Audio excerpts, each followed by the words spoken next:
Bom dia, primeiro ano, tudo bem? Nesse vídeo, nós vamos entender como eu pego, a partir da distribuição eletrônica, e encontro a posição de um elemento.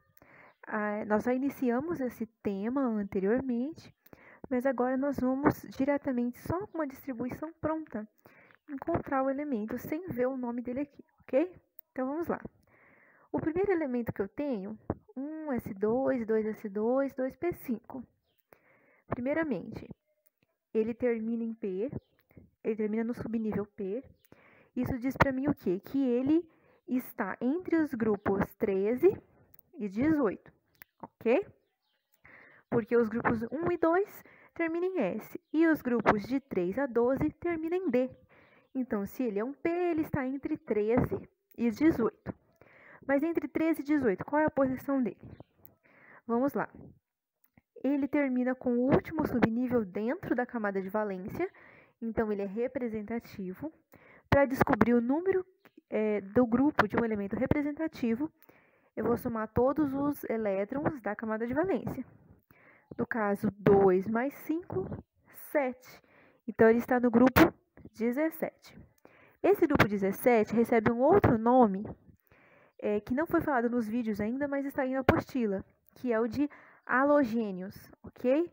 Então, se ele está no grupo 17, ele também é chamado de halogênio. Ok, sabemos que ele é um halogênio, mas em qual período ele está? Ele ocupa duas camadas apenas. Então, ele está no período 2, grupo 17, ele é um halogênio.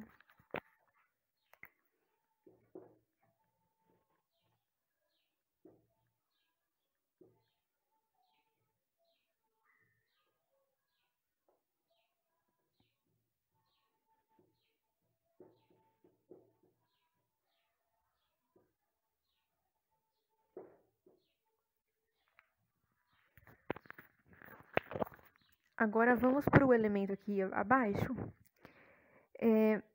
Vocês podem observar que não é necessário você ficar contando quantos elétrons tem ele todo, entendeu? Para encontrar a posição do elemento, você vai considerar apenas a sua camada de valência e o seu subnível mais energético. Então, aqui nós temos um elemento que ocupa até a sexta camada, ok? Mas aí ele vai para 4 e aí termina em 5D. Se ele termina em 5D, é um elemento de transição externa, ok? Se terminasse aqui no F, seria transição interna, mas ele termina aqui, em D. Então, transição externa. Agora, qual é o grupo a que ele pertence?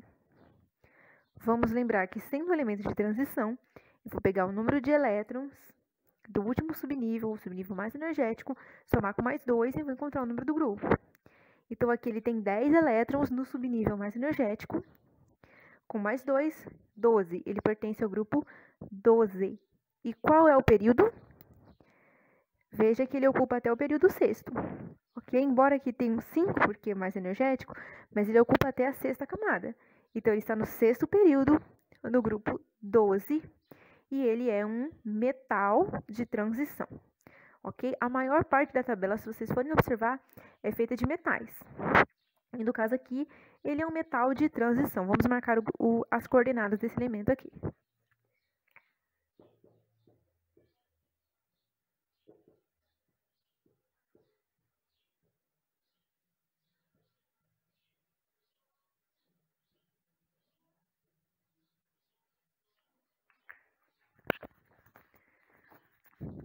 Mas se eu quiser saber qual é o elemento, aí eu vou ter que somar todos os seus elétrons. Se eu somar todos os elétrons aqui, eu vou ter o número 80. O número 80 é o número atômico do mercúrio, ok? Então, a partir só dessa distribuição, você sabe a posição do elemento, você sabe também o número atômico e, consequentemente, você sabe o nome do elemento. Pessoal, mais 2 exercícios aqui para a gente fixar bem como é que faz o encontro da posição de um elemento com base na sua distribuição eletrônica. Então, vamos lá. Esse elemento aqui, ele termina em 4p4, ok? Esse P já mostra pra gente que ele é representativo e que ele está entre os grupos 13 e 18, ok? ele ocupa até a quarta camada, então ele é obrigatoriamente do período 4.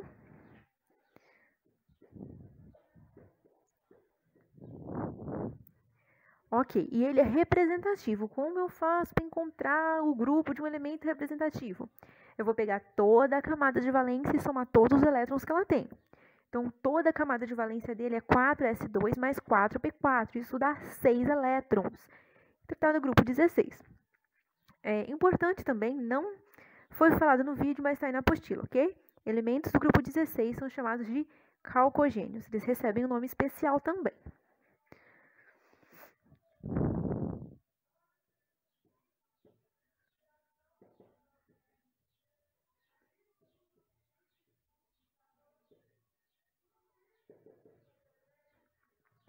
Ok? Então, esse elemento, período 4, grupo 16, ele é um calcogênio. Se você quiser saber qual é esse elemento, você vai somar todos os seus elétrons, total, e vai encontrar o número 34, que ele é o selênio, um ametal. Vamos lá. Esse elemento aqui tem muitos elétrons, né? Mas como que eu vou facilitar a minha vida? Primeiro, eu vou olhar aqui no finalzinho dele. Vou procurar se ele ocupa, quantas camadas ele ocupa. Ele vai até o número 6, ó, não tem 7 em lugar nenhum, então ele é do período 6.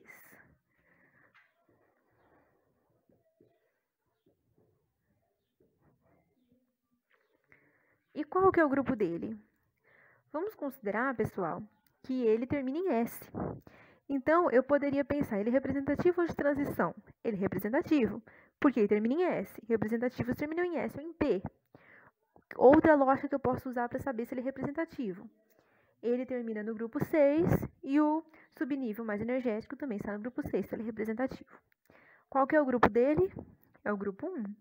Olha só, ele é um elemento representativo com apenas um elétron em sua camada de valência, então ele é do grupo 1.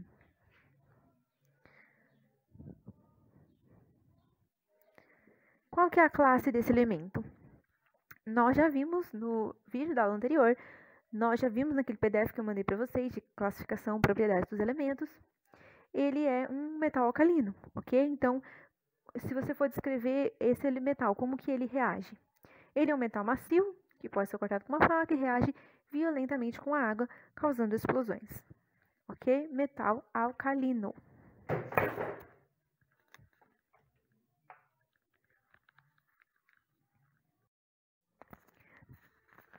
Pessoal, nesse vídeo eu quero fazer alguns esclarecimentos sobre alotropia, ok? O que é alotropia?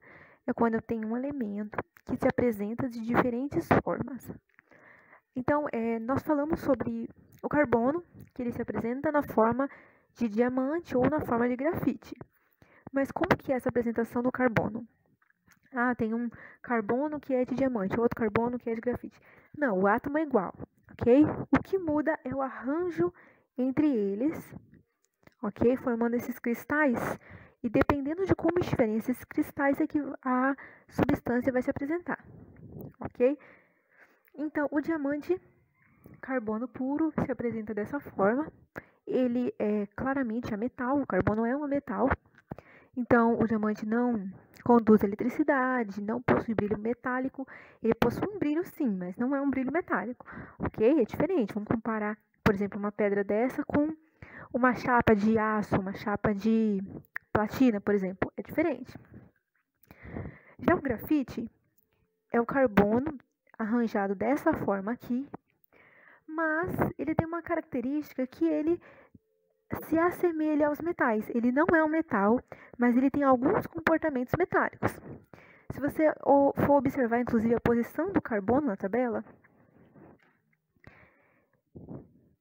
ele está muito no meio entre os não metais e os metais. Ou seja, ele tem algumas características intermediárias quando se apresenta na forma de grafite.